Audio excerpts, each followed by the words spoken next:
This is episode 27 of Cinescope, and usually I follow the Judeo-Christian ethic of thou shalt not kill, but that's just me.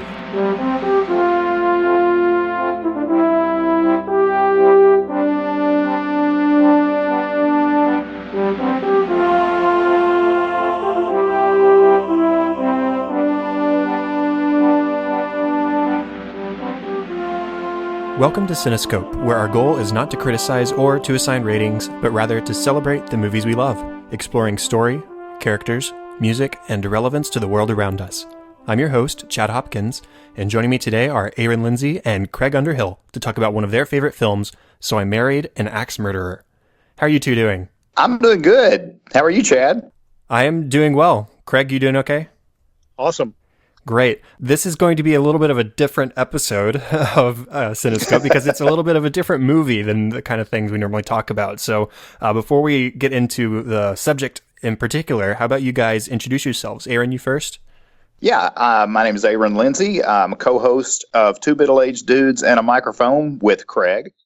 We've known each other since the early 80s, and here we are in 2017 discussing one of our favorite movies from the 90s. What about you, Craig? Yeah, I'm Craig Underhill. I'm the probably the most important co-host on that podcast.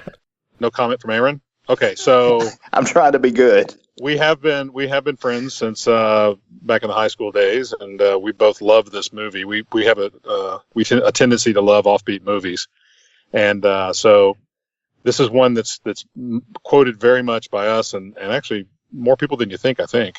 Definitely. What exactly is your podcast? Can you sort of sum it up? Yeah, what we do is we take weird news stories every week. Actually, we do it twice a week. Our podcast is published on Mondays and Fridays. We take the weirdest news stories we can find, and we just discuss them and break them down. It's kind of an alternative to depressing negative news that you get on your networks. Right. It's sort of the news version of Cinescope, I suppose. Kind of, yeah. It's just the funny, weird stuff that you hear about now and then. We dig it up, and it's just everything is ridiculous. It is, and I've been a long-time listener at this point. I don't remember how far along either of us were when I first started talking to you, Aaron, but we came across each other on Reddit and said, hey, I'll listen to your show and leave it a good review if I like it, and yeah. We both liked each other's shows, and I think we've both sort of been listening ever since. Yep, I have. And so I would highly recommend Two Middle-Aged Dudes and a Microphone to everybody out there listening. It's a family-friendly show. It's very funny, some good non-political correctness that I enjoy. Yeah, that's true.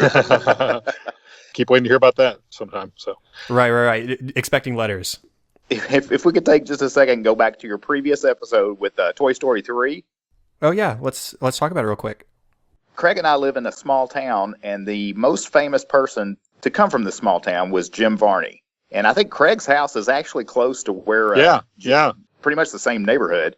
Well, I'm across the street right off the Greenway. Jim Varney, Slinky Dog, he lived right off, we can see his house from the Greenway during the wintertime because there's no green. So we used to bump into him around town, and he was a really neat guy. He was the year before he died, he was the grand marshal of our Christmas parade, and other times he was just in the parade. But I just thought that was a neat tie-in to your last episode because you were talking about the new Slinky Dog, who was a friend of Jim's, actually. Right.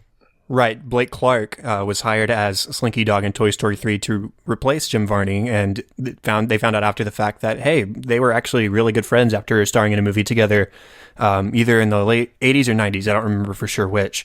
But yeah, very, very cool connection, guys. Yeah. You're close to celebrities. Well, he never acted like a celebrity, and I don't know that I ever considered him a celebrity. You know how it is when somebody from your town makes it big?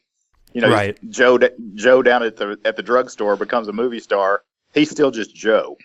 Right. It's almost like living next to Disney World or something. To you, it's just the neighborhood theme park, but to everybody else, it's this giant travel destination. So yeah, that's it. What was really weird about Jim, too, is he actually had a slinky for a body. That was the really strange part. That's great. Well, before we move into our movie, which I'm sure will have some interesting stories behind it. I just want to remind our listeners to go over to iTunes, take a couple minutes out of your day. Please consider rating and reviewing and even subscribing to the show.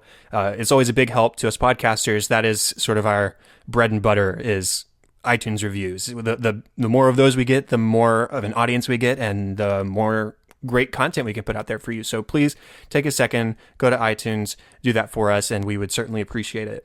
And I don't always give a spoiler warning on this show because, hey, every episode is diving in deep to a movie. This is more of a movie breakdown podcast than a movie review podcast. But this movie in particular, I don't think many of our listeners will have seen, or if they did, it was a long time ago. And I was actually fairly surprised by a couple things that happened in this movie. So if you haven't watched this, go rent it on iTunes, go rent it on Amazon, go buy it somewhere if you feel so inclined, and give it a watch before you listen, because there's a cool twist in this movie, and you might be pleasantly surprised by how unlike a typical Mike Myers comedy this is.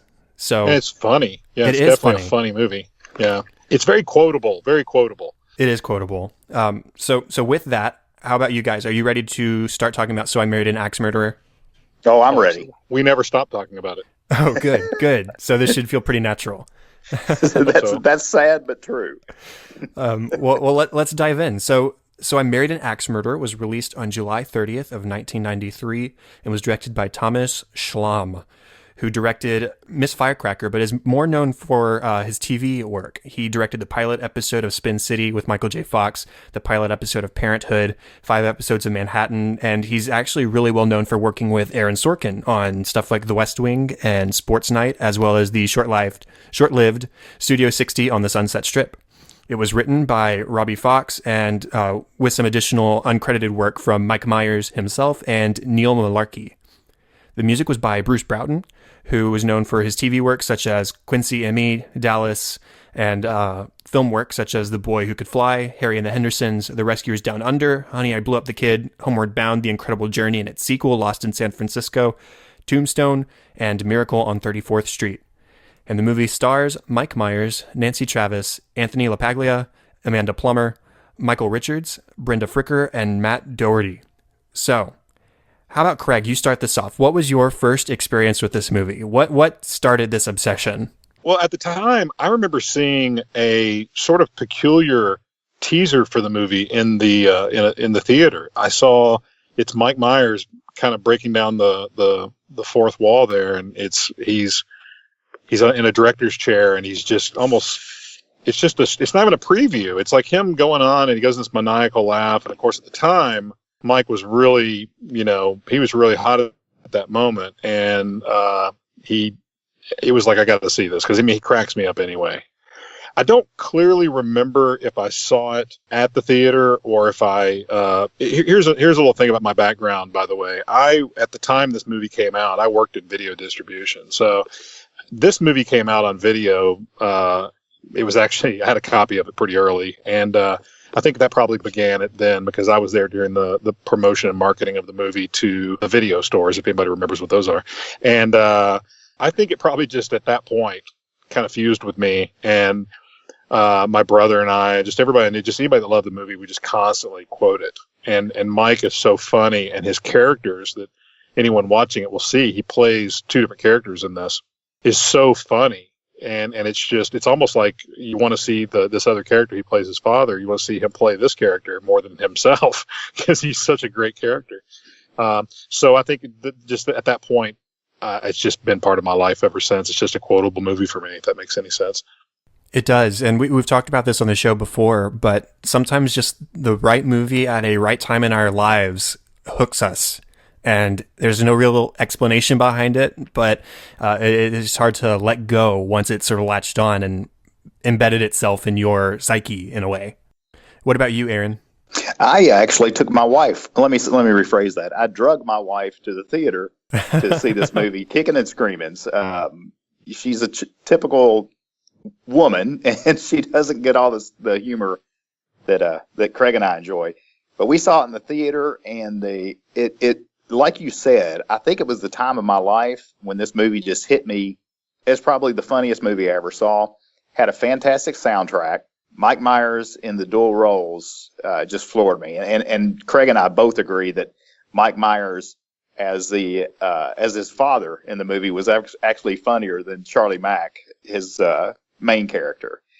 But then, as soon as it came out on video, we bought a copy of the video. So Lori now loves the movie. My wife loves the movie, I think as much as I do, because we watched it when we were younger and the kids were young. We watched it often when they were babies. Right. We didn't show it to the kids for movie time or anything, but it kind of takes me back to that young married life that was so fun. So for me, I was a year old when this released, and so I did not see it at the time. And I don't know if I'd even heard of it. I was talking with you, Aaron, as we were planning to do this episode, and I said, hey, what movie would you like to talk about? And you throw out this wild card from left field, and I was, what is this movie you are wanting me to watch? Mike Myers? Are you kidding? Come on. And I mean, here's my experience with Mike Myers. I've seen the first 2 Shrek films, which are great. I saw that awful Cat in the Hat movie. And I saw, apparently, he was in Inglourious Bastards by Quentin Tarantino. I had no idea. I've seen it one time. And I didn't know that either. Yeah, I was looking up, okay, what movies was he in that I think I have seen? And apparently he's in that one. So, wow. What about Austin Powers? I have not seen Austin Powers, which, listening to your podcast, I know how much you love Austin Powers. All of the really bad Scottish accents we attempt to do are straight from So I Married an Axe Murderer. Right. This is a sort of weird precursor to Shrek. Oh, yeah. Yeah. And it was at the time when Mike was, like I said, Mike was really on top of his game before he did a few things like Love Guru and stuff that people just kind of failed. I mean, this was like probably right after Wayne's World, and it was when Mike was, I would say it was before Austin Powers, so it was when Mike was probably out there as a big star, and they were going to sign him for whatever movie he wanted to do. And honestly, I think he hit it out of the ballpark. I think it's hysterical. What about Wayne's World, Chad? Have you seen either of those? No, I haven't. I know those. There's like these certain movies like Wayne's World, like Austin Powers. I should probably see just for posterity at the very least, and I haven't gotten around to seeing them. Well, you get to see what kind of a talent he really is. I mean, he really can be great. I mean, you see Shrek. He's great as that, even though you just hear his voice. And I'm sure Love Guru, he was probably good. I've never seen it. I've heard it's just an abysmal movie. But I don't know. I've not seen it. But I can tell you in Austin Powers and then in Axe Murderer or whatever, he's typically, A game. He's just really in his element. Yeah, this is not the kind of Mike Myers movie I remember from my childhood and growing up. I remember more of the Cat in the Hat and the Love Guru and stuff like that. And so I had sort of left it in the contract I forced you guys to sign before being on this podcast that, hey, if I don't like this movie, we're going to change it, okay? Yeah. And I was fully prepared to dislike this and to say, listen, guys, I think we might want to do something else that fits the show a little bit better. And so I sit down and I watch it, and I'm being as open as I can, and it surprised me. I enjoy this movie. I think this is not so much a quote-unquote Mike Myers comedy as the way we would associate it nowadays, and it's more of a comedy that stars Mike Myers. And I think there's a big difference between the two, at least in today's connotations. Yes, it's got a pretty good ensemble too. I mean, you didn't mention earlier, but it's kind of easy to forget. Stephen Wright, the comedian's the airplane pilot. Oh yes, yes. And Alan Arkin. Yeah, right. Alan Arkin is one of the. I was just telling someone the other day about that scene or some of the scenes with him, and I mean, there's just such a great combination of people, and it doesn't really get in your face. It just kind of rides along, and it's great, but it's never really full of itself, if that makes sense. Phil Hartman was in it. Michael Richards. Michael Richards is the cop. That's funny. Yeah. And Debbie Mazur was even in it. There's the list goes on. There's lots of people, even in the background in this movie, that are just good, very good in their art. And, not knowing what this film was, not knowing what it was about, and just based on the title and knowing sort of Myers' brand of comedy, I was walking into this movie sort of expecting like a screwball slapstick horror comedy kind of thing. And that is not at all what this movie. This is a romantic comedy. Like straight up, most of this movie, except maybe the last 20 minutes, is just a romantic comedy, and it's charming. It's fun. It's funny. It's a good movie. So let's talk about aspects of the story that we like. So, Aaron, what in the story do you like here? I think the character of Mike Myers in the story, in a way, reminded me of myself, and the fact that he is this guy who cannot commit to a relationship, but he has this outgoing personality where he can get on stage and do some spoken word art and be silly. Just to watch his character transform, that to me was the best part of the story. So I guess my answer would be that the character transformation of Charlie Mack. Okay, what about you, Craig? I'm sitting here thinking while you guys are talking, and it's so easy to. I love the way I kind of love the way they kind of glued it all together. His mother with the newspaper, and then they kind of build this little subplot of the murderer, and so he starts, because he's looking for a reason to get out of any relationship because he has this fear of commitment, that now his mother's planted this idea that there's this serial killer who's marrying and murdering, and so he somehow finds a way to wiggle that into his life and make that part of anybody he meets. But I really I like that little bit of a subplot there is with with Anthony as playing the undercover cop. He wants to be this, and Aaron and I can appreciate, anybody around our age can appreciate that in the 70s, any cop show had some guy that was almost dressed like a pimp. Yeah. And he's trying to portray that 70s cop show thing, and the cops always, there was always the angry sergeant that would always drag them in and threaten their jobs and scream at them, and that's what he wanted Alan Arkin to do. And he wanted to live that 1970s cop sort of role that wasn't even a real role. And that whole subplot to me was just really funny. I just love, because I love Alan Arkin anyway. And Alan just plays it so good with him. And I just think that's a really great part of the movie. It's not my favorite, but it's definitely a standout part for me. Yeah, and his character's name was Tony, which I thought was funny, just because it's such a Italian cop name. Yeah. Yeah. I love the opening maybe 15 to 20 minutes of this movie where it sets up everything that you need to know. I mean, yes, that's what movies should do, but I love the way it did do it. And you touched on this, Craig, where in the cafe, we get introduced to Charlie as this sort of boy called Wolf kind of man with a fear of commitment. And we get to meet Tony. We get to get some of the jokes that we're expecting from this kind of movie. We get to hear the first iteration of Charlie's poetry kind of thing that comes back a few times throughout the movie. And then we transition to the butchery. And we get this brief introduction to Harriet, even though we don't know who she is. And we see that there's some sort of connection there. And he orders the haggis, and he sort of just he leaves sort of without saying anything to her romantically. But we see there's something there, or something that might be there. And then when he gets to his parents' house, we get intro to his parents and their fantastic love of all things Scottish. And his younger brother. Right, the younger brother, which is really funny for no particular reason. It's just funny. It's a fun gag, and it's great.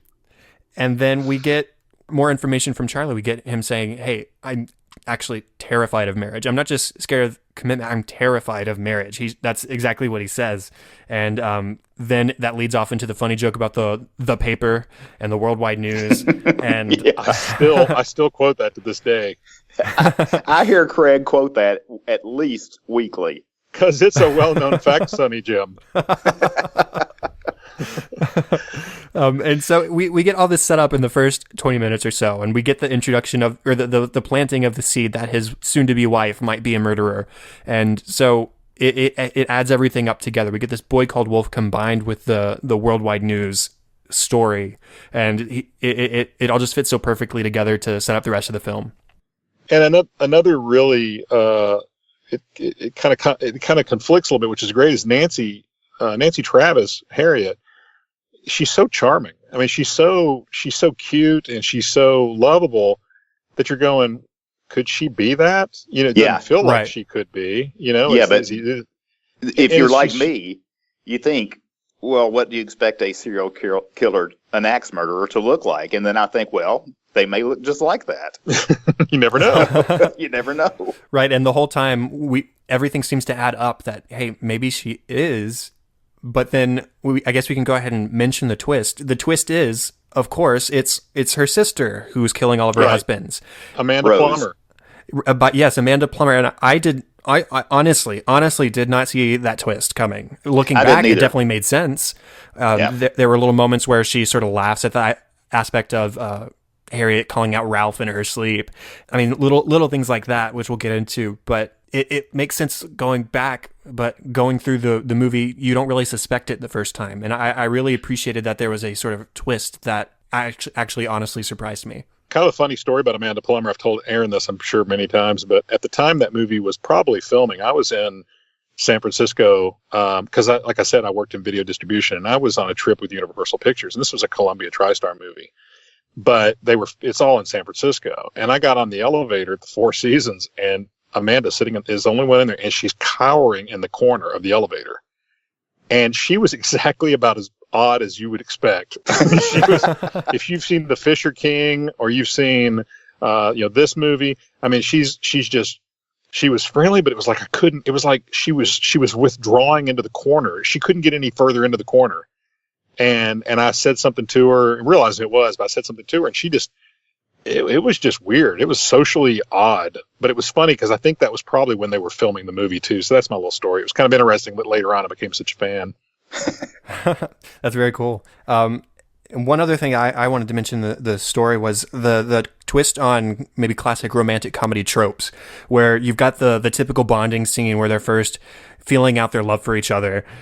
And in this movie, it happens in a butcher shop, and there's raw meat everywhere, and they're playing with it and reenacting Alien and doing all these weird things that you wouldn't normally expect in a normal romantic comedy. So we get the same sort of Mike Myers screwball humor every once in a while, but it's never to the extremes that we maybe see him do in some of his more recent films. Yeah, they do not give it a chance to get old in this movie. It's not like Robin Williams, like when they would just wind him up and let him go, and it was just too much. You know, he was brilliant, but at times it was like, okay, can we dial it down a little bit? Mike was kind of kept at bay during this movie. I don't think he went quite as crazy as he could have, and that's kind of made it, I think, more charming. As he was funny, she was great. Had really good chemistry too. That's another thing, and so that really helped the whole thing a lot too. Plus, just really good writing. Were there any other aspects of the story you guys wanted to point out, or are we ready to move into characters? I'm ready to move into characters. Let's go. Excited. Yeah. Okay, then let's just talk a little bit about Charlie specifically for just a moment. What do you guys have to say about Charlie? Pretty much what I said, what my love of this movie is, he's just an average guy. There's nothing really special about him except his personality shines through in humor, but you also see the human side of him with his fear of commitment, and his fear of commitment goes so far, it's in itself a huge joke. The fact that there's certain things that he's afraid of that anybody else would see as normal. But then the funny side being his poetry and just the little idiosyncrasies like the Lipton's cappuccino gag. All of that make him my second favorite character in the whole movie. Do you have anything to say about him, Craig? Yeah, what he said. I mean, first of all, he's this lovable character. I mean, he's not even in no way could ever be threatening. He just seems like this nice guy.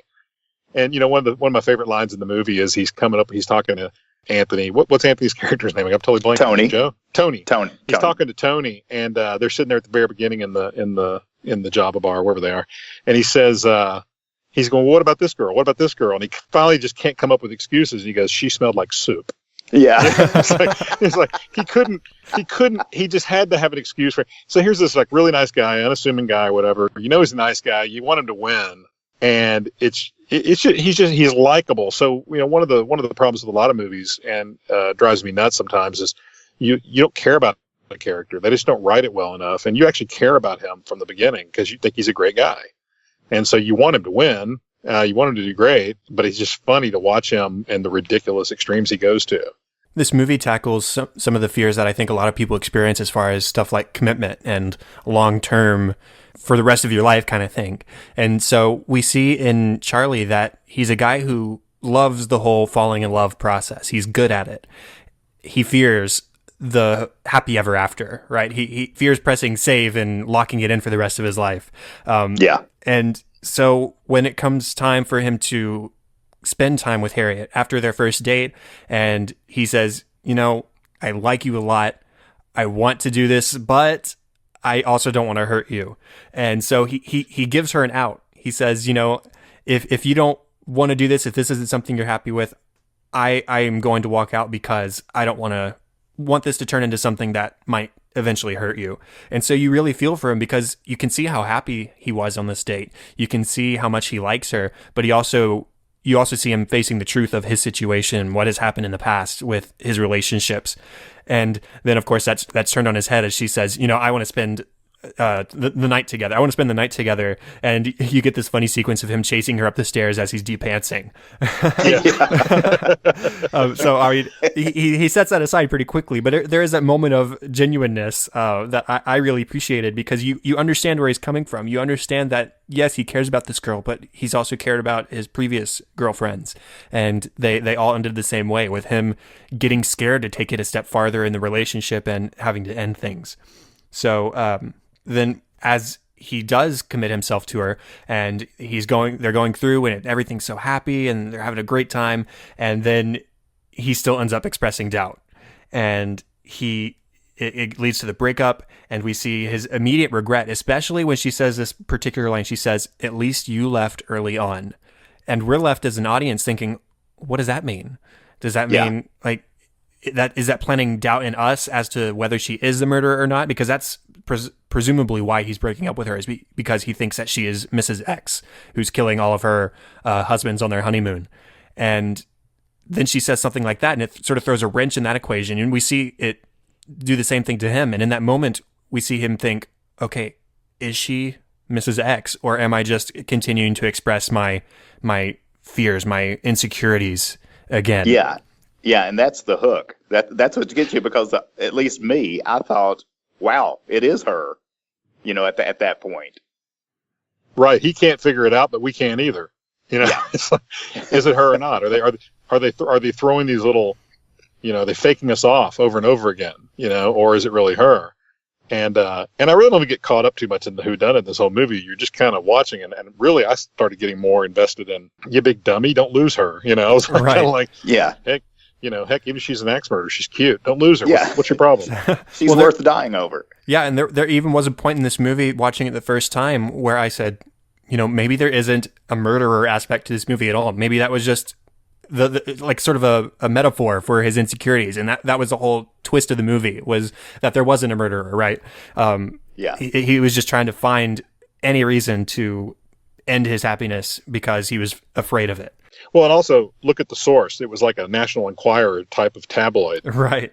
So you're questioning also in the back of your mind, is it even real? Was there really anybody at all? Oh, no, but that's the 8th highest circulating newspaper in the world. Those are facts. That's right.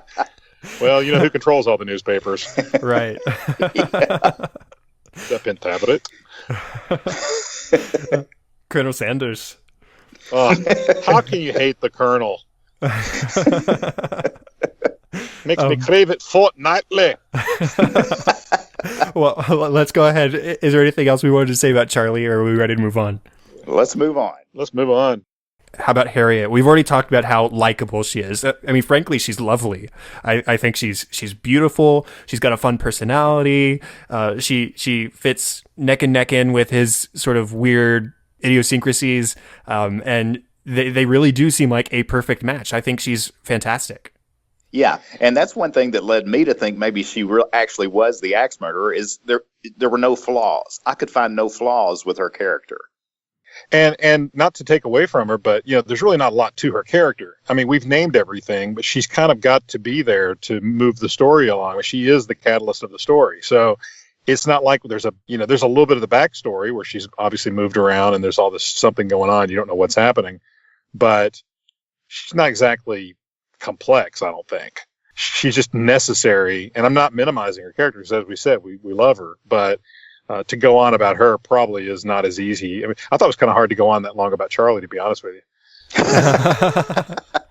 Well, with her, like what I was saying earlier, we believe sort of some of the little details about her that lead us to think she might be the murderer. We get the Russian, we get the Atlantic City poster, and the shouting Ralph in her sleep, and everything lines up. Aside from the fact that she's a lovely person, and we sort of forgive her for those things lining up with the tabloid story, because everything turns out happy. They get married, and then she starts acting weird all of a sudden, and we're thinking, okay, what is going on? And they get to the hotel for their honeymoon, and she walks off and tells him, "Don't move." We don't know what she's doing, and then whenever he goes up to the restroom during their meal, she follows him to see where he's going. We don't really know the first time through what she's doing this for. Whether she's just trying to.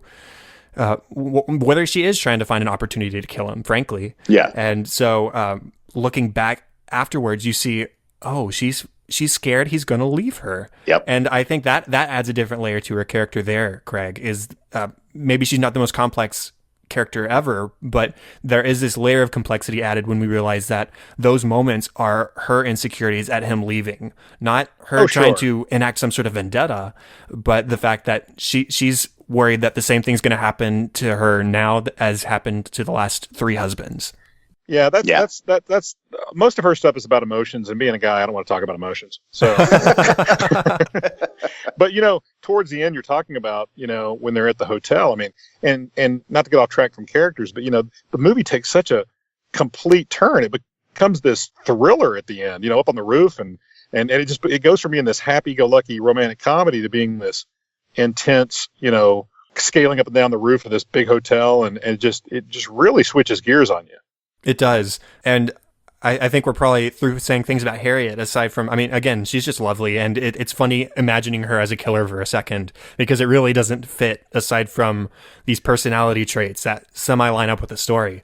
Well, yeah. And at that point, they've really done a good job, because back to where I'm talking about this turning into a thriller, up to the point where the whole thing happens, the big ending, she's starting to look like more and more like she might be the one. She might actually be this killer. I mean, they really kind of make you second guess her all the time. Just the way she's looking and the way, just her interaction with Charlie. Okay, so she's deeper than I gave her credit for. Good. I'm glad you could admit that. Now, Tony gets, we talked about him a little bit, but he gets a little bit of his own growth. We get to hear him talk about, man, I wish I was more of a real cop and less of a paperwork cop. I want to be the one to chase somebody down or commandeer a vehicle. And we get that moment where he ultimately fails, or more or less fails, in commandeering a vehicle as he's trying to chase down, when he realizes, oh, Harriet might be the murderer. He thinks she is the murderer. And come on, please let me commandeer your vehicle. Isn't that Phil? Is that Phil Hartman at that point? No, Phil's the prison guard. Oh, no, it's Charles Grodin, isn't it? Yeah, it's Charles Grodin. I forgot Charles Grodin was in there. Yeah. And I apologize. I've watched it a million times, but I meant to rewatch it, and I didn't get a chance to. But I'm now remembering Charles Grodin was in the movie, and he's got that deadpan, I need to commandeer your vehicle. And he's like, no. Right. Just kind of, no. And he's like really thinking it over in his head, too. Like, no. Yeah, he's great. He's a great character. Tony's a great character. He is, and it's funny, because at the end of the film, it's revealed that, really, he's just not a great cop. He wants to, right? He wants to so badly, but then he interrogates Harriet after pulling her out of the closet.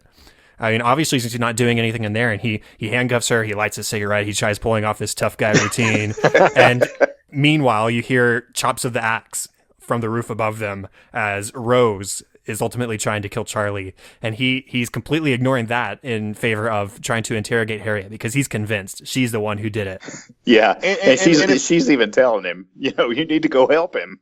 Well, and if any of your listeners have never watched shows like Starsky and Hutch or Beretta, or I mean, you go watch these shows, and Tony was literally living what he had seen as a kid, and that was like, no one ever told him that wasn't how cops were.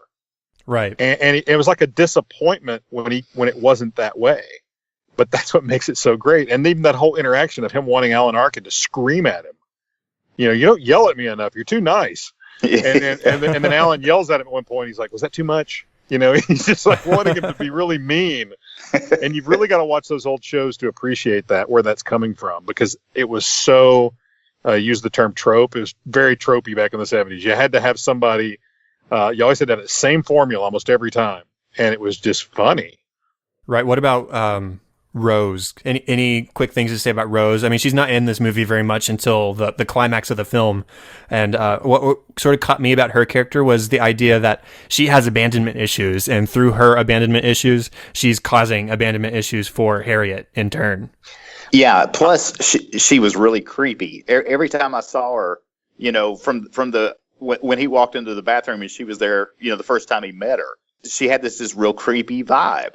And I never connected it with, the twist. I just thought she was a person that was afraid to be alone. I kind of figured she was a red herring. I kind of thought she was there to make you the opposite of what you're saying. I thought she was there to lead you the wrong way, and then you were going to find out it was something completely different, and it ends up not being it was actually pretty obvious from the beginning, who's the weirdest person on the screen. Yeah. Again, on second viewing, I did watch this movie twice because the first time I didn't take notes because I was expecting to dislike it. And so I watched it again to take proper notes the second time. And the second time I definitely picked up, she's a little bit of a strange character. I can definitely see this lead up now. And she goes from this sort of timid, slightly off character earlier in the film to this actually very scary and kind of terrifying character at the end as she's chasing him down with an axe on the roof of the hotel. Yeah, her voice when she screams is just unnerving. That pitch to her voice. But she's an interesting character, but I think she fit that role really well. So she's definitely, like I said, I think I don't know if I was expecting it was her or not. I'm always watching this kind of movie and I'm thinking, okay, what are they trying to lead me down the road? Which road are they leading me down? I'm always trying to figure it. I guess everybody does when they watch a murder mystery. They're always like, okay, are they trying to make me think this? And ends up being the weirdest person on the screen was the obvious one. Now, that's most of the main characters, but we'd be remiss if we didn't talk a little bit about his parents, because Mike Myers as his dad, and I think I knew automatically, but it did take me a second, maybe the first time I watched it, where I was like, wait a second, that's Mike Myers, so well. It? Stuart McKenzie, the father, he's my second favorite character in the movie. Or he's my first favorite character. I was going to say, he's my favorite. He's my first favorite. And we don't get enough of him in the movie. He's sprinkled lightly, but I would love to have seen, I don't know, another 10 minutes of Stewart. I love how much of a tough guy he is throughout the whole film. He's picking on Heed, and he's throwing insults at Charlie, and all these kind of things throughout the movie where he's just sort of like this passive, you go do it yourself kind of thing. And then we get that tender moment that made me appreciate his movie all the more at the 30th anniversary party, where he says, after all this time, I still love you. And it's not exactly something you would have expected from that kind of character, but it's that moment that makes him an infinitely better character in my eyes. That was right before the Piper down. Yeah, right. The Piper is at the wedding, right? They're out there. I think he's talking about the end when they're at the hotel, right? Yeah. Right. We have a Piper down. That was during the wedding, I believe. That's one of my favorite lines. And I can't even recreate whatever he sings, the Rod Stewart song.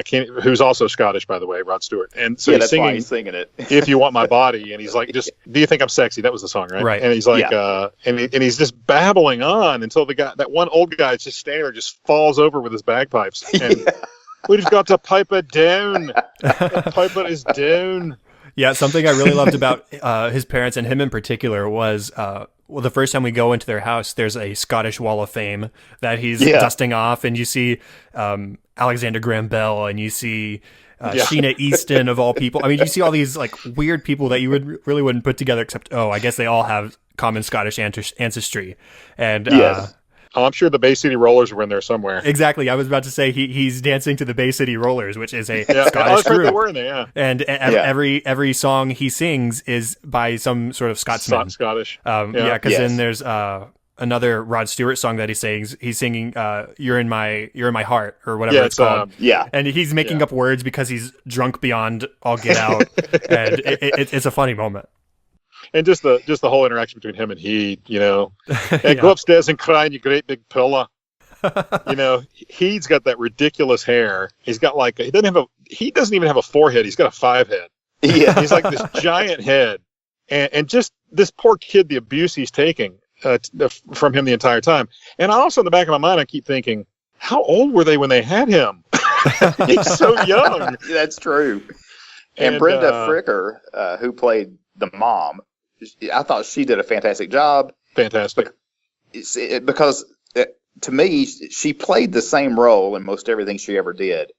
But this one, she took the comedy road, and without losing any of her motherly charm, she was just as funny in her way as Stewart was. Right. Well, we talked about political correctness earlier. I mentioned it. And I mean, they're definitely not going for that here either. They're hamming it up with the Scottish accents, and the dialogue is stereotypical. They're saying stuff like "we" and "Sonny Jim" and all this stuff. I mean, Scotsmen don't talk like that. Makes you crave it fortnightless. Any other characters we wanted to mention? Or Alan Arkin is great. I love Alan Arkin and everything. I do too. Yeah. So I don't really have a whole lot to say about him, but he's a funny character. And Stephen Wright was just Stephen Wright, as he is in everything he ever does. He played himself, just deadpan, more or less. Yeah, as a pilot. And Phil Hartman, his character was a bit crude, but still very funny, I thought. Right, as Vicky. Yeah. Right.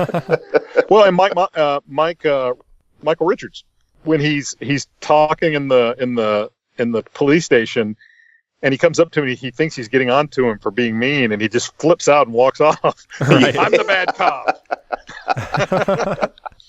Well, let's go ahead and talk about the music a little bit. I mean, there's not a lot to talk about. Well, there's only one thing to talk about the music, and that's the laws. Right, the laws. The sandwiching of "There She Goes" throughout this film. And, we've got a jokes section of the podcast coming up where we're just going to basically quote the movie at each other. Okay. But the first thing in this movie that made me laugh was the title card coming up, and as it reveals, "So I married an axe murderer," it starts the chorus of "There She Goes." And the Boo it's so Radleys. It doesn't make sense to pair together, and it made me laugh. The very first thing, and I thought that was an excellent way to sort of set the mood for the movie. This is okay. It's going to be one of those kind of movies. Great. Yeah, the soundtrack to me is as enjoyable by itself as it is in the movie. And this was a CD, or actually it was a cassette tape at first that stayed in my player almost for a month without anything else, because of the you had the Spin Doctors and Big Audio Dynamite, and Saturday Night was not done by Bay City Rollers, but it was in there. Yeah, it was a cover. Well, there were two versions of Saturday Night, I think. You heard the original version actually in the movie, but then in the end credits they played an alternate version, like a 90s version. And the same thing happened with There She Goes. There were two versions of that. There were the Laws, and then there was the Boo Radleys.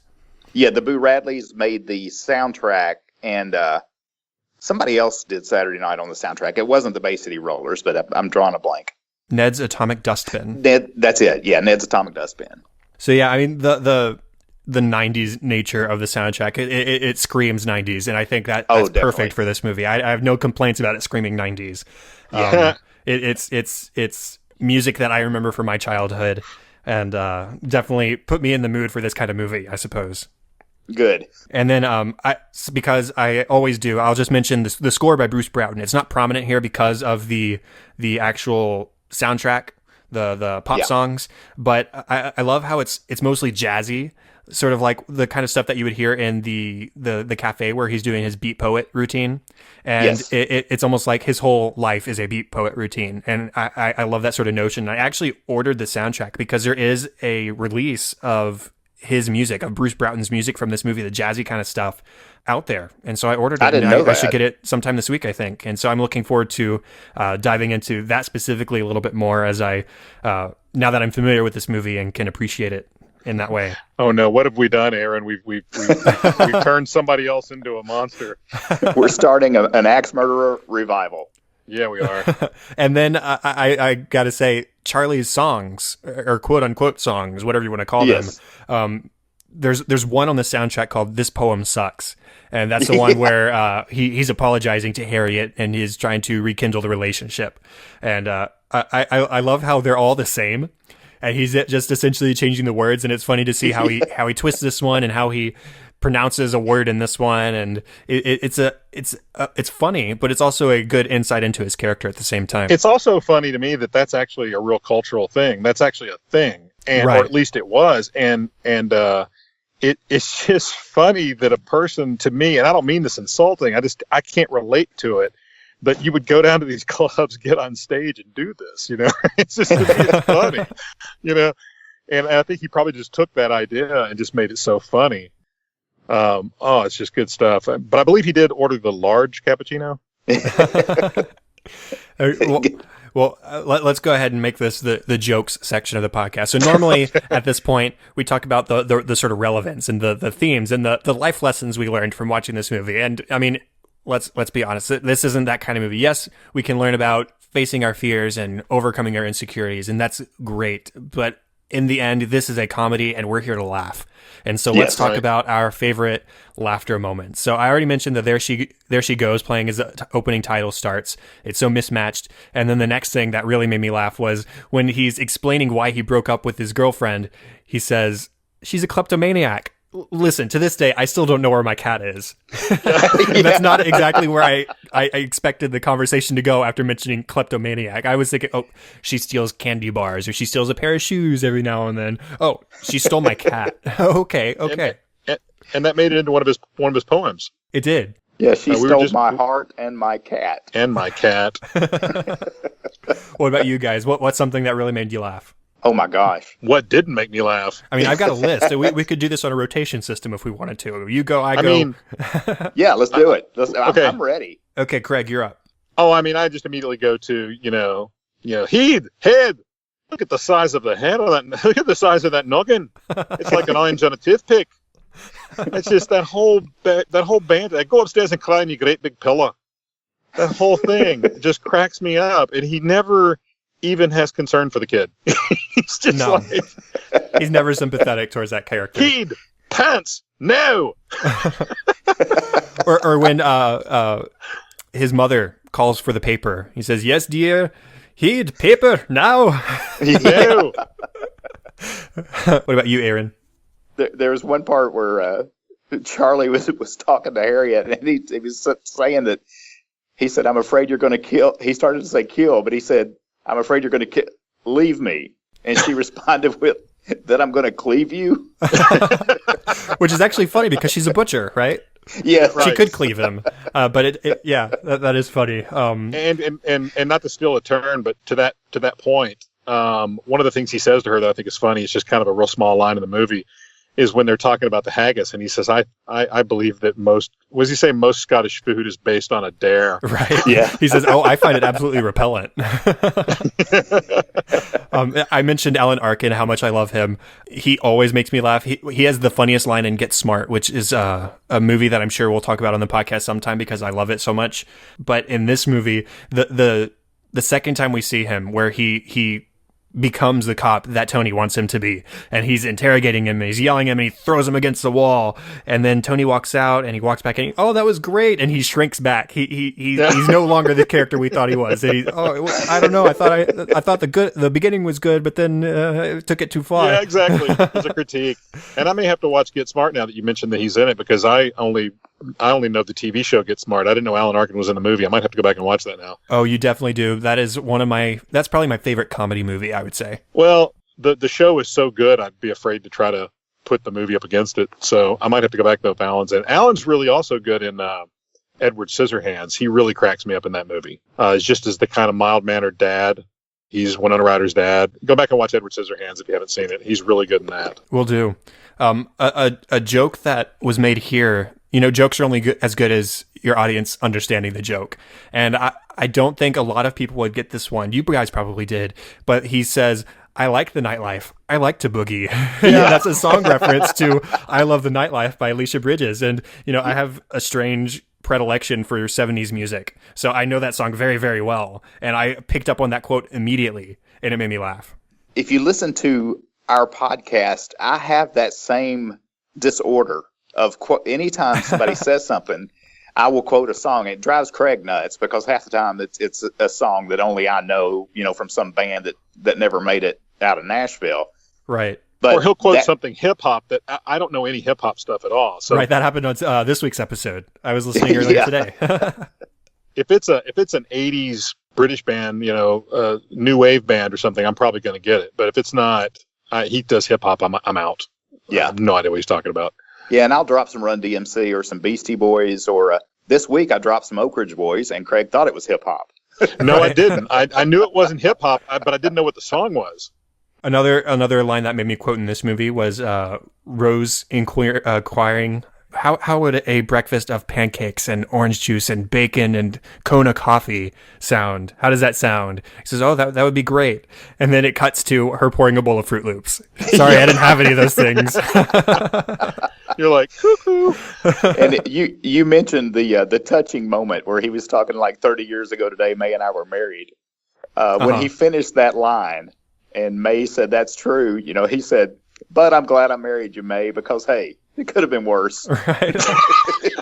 He took a touching moment. Yeah, in that same scene, that's when Charlie proposes. He says, marry me. And she says, yes.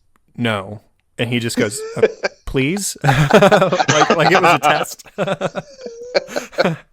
And another line from Harriet where she's meeting his parents for the first time, and she says, I can't believe the resemblance between you and Charlie, Mrs. Mackenzie. And that made me laugh because, of course, the resemblance is between him and his father. It's the same actor. Yeah. That's the joke. And never mind the fact that he looks like nobody's kid. Right. That's true. He's got the big red head afro. And I won't even attempt to do the quote because I'm out of practice. But the whole bit with the Pentaveret and the whole secret organization that meets in the secret mansion, what's it called? The Meadows. And he goes on about how the Queen, the Gettys, the Rothschilds, and the Colonel, before he went tits up, they were all part of this and they controlled everything. He's like, how do you hate the Colonel? Because he puts addictive chemical that makes me crave it fortnightly. Yeah. And we've discussed already Tony and the police chief. One memorable line from Tony is after they'd had a conversation about the chief needed to be meaner, and things like that. Tony says, Captain, when I joined the police force, I thought I was going to be Serpico. But instead, I'm like Fish from Barney Miller, which is a pagoda. So if you need to look up Serpico, kids, it's a true story. Those are both good references, Barney Miller and Serpico. Yeah. Of course, we already mentioned the bagpipes at the wedding reception, which is really funny because we start zoomed in on the bagpipe and we hear the sustained note, and then we pan out and he breaks into "Do You Think I'm Sexy" with Stewart on accompaniment, and that made me laugh a lot. And of course, that's when we get the piper down. He cut the piper down.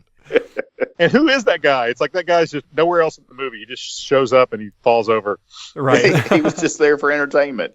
And then I've got one other thing I could point out was at that same wedding reception, Tony says, how could you ever have thought this girl was a murderer? And immediately we hear "Only You," which is something that was referenced earlier, that was the Lounge Singers' key song, was that he sang "Only You" in several languages. So at first, it's just a cute coincidence, nah.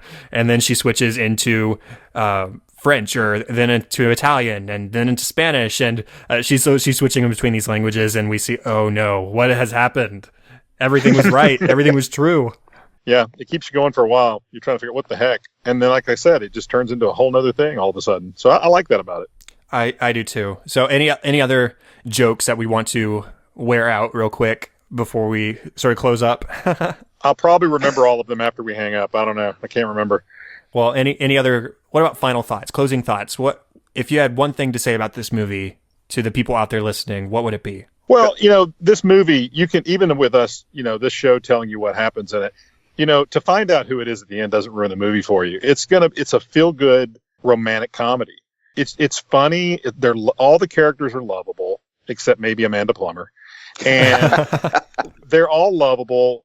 It's innocent, it's just a feel-good movie that you can laugh at, and it's not over the top like some of his other stuff. I mean, like I said, you look at Austin Powers, and that's just him being set free to do what he wanted, and by the time he gets around to Cat in the Hat, it's just a formula, and he's a name they put with it. It's like Jim Carrey doing the Grinch. I mean, it's at this point, it's, hey, we got Mike Myers. What are we going to do with it?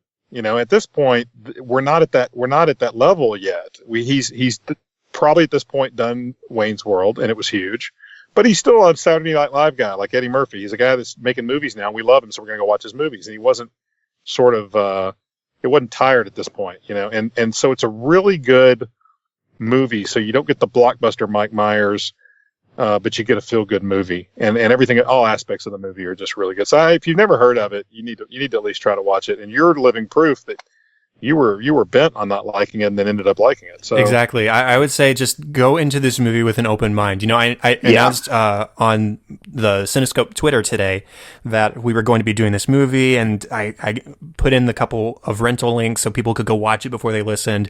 And I said, just go in with an open mind. This isn't necessarily what you think it might be. This is a different kind of Mike Myers movie than you would expect. And I enjoyed it. I still have it rented on iTunes until late tonight, and so I think I might be watching it with my roommates after this episode, just because it's something that they're not expecting either, and so I'm looking forward to sharing that experience with them. And it's not a weird movie that has, it's a formula not all the formula has been used before, but it's a familiar storyline for the most part up until the weird twist. But when I think of weird movies, I think of Barton Fink. I left the movie thinking, what just happened? That's a great movie. Yeah, but I mean, it was a great movie. But the more you think about it, the more your head hurts and the more you're confused. I mean, this is not a weird movie. It's just probably one you would look across the aisle over it and not even, you wouldn't even think much about it unless you were, you were at the age when it came out that it would have appeared. I'm saying, back during that wave that he was riding. Exactly. So it's not something that's going to be hard to like. It's just taking the time to say, you know what, this probably will be good. I just need to give it a chance. Yeah, just set aside your preconceived notions of Mike Myers and give it a chance. I mean, that sums it up to me. Give it a chance, and I think I don't think there's a lot to hate here. There's a lot to like, though. I just thought of something, too, I'd like to ask both of you guys. Yeah? Did either of you notice Carrot Top in the movie? I did. That was actually my very first thought. See, I didn't recognize him. Yeah, he was easier to recognize then than he is now. Well, that's true. I guess I'm used to now, But when I originally saw the movie, I had no idea who Carrot Top was, and so I just thought it was some goofy guy that they hired. And then the last time I saw the movie, it was actually only a month or two ago. I kind of thought that guy's familiar, and so I looked it up, and it was Carrot Top. Well, cool. Anything else, guys, or are we ready to call it quits for tonight? It's a great movie. Everybody should definitely check it out. They should, yes. And I suppose with that is the end of the 27th episode of Cinescope. Thank you guys for joining me. Thanks you for having us. Contact for the show, you can go to facebook.com/Cinescope Podcast or at Cinescope Pod on Twitter. Please, again, consider rating and reviewing on iTunes. Just take a couple minutes out of your day, do that for us, and it would be a big boost to the show. And if you have any feedback or ideas, anything specific, contact me at thecinescopepodcast@gmail.com or any of the social media that I've mentioned. And if you are interested in co-hosting, if you have a movie like this that maybe you love, but other people haven't really given a chance and you think you could talk about it for a little while, let me know. And I'd love to get you onto the show to talk about that movie. You guys, where can people find you online? Aaron, how about you start? You can find us at our website, which is the number 2dudes.stream. We're also on Facebook at 2 Middle-Aged Dudes. And our Twitter handle is 2MADAAM.